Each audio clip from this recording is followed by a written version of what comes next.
how do we survive breakups? What you don't need is to be stuck in this place for longer than you really have to. Can't take the pain away, but there are things we can do to heal faster. I'm Dr. Elena Sherwood, your relationship expert. Let's get started. 5 things to consider right now. Number 1, and this is top priority, resist the urge to reconnect or to revenge. You're already feeling a lot of pain, and the last thing you need is to be feeling ugly inside. Keywords here: breakup, breaks, breakable. You deserve a solid relationship that's good for you. Number 2, allow the emotions to come through. Find your safe time and place. Give it some room instead of fighting it.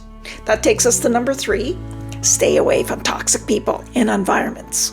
Surround yourself with goodness as best you can. Good friends, supportive relatives, nature, pets, hobbies, music, your favorite shows. This is a way to comfort yourself. Number 4, amp up your self-care.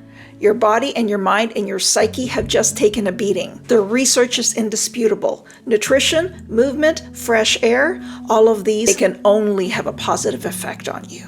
This will set you up for the beautiful future ahead that you might not see right now. And the last one. At a time like this, prioritizing your time and energy is key. Declutter your schedule to make room for all of these things I've just named. Check out this playlist you might find useful right now, and I'll see you in the next video.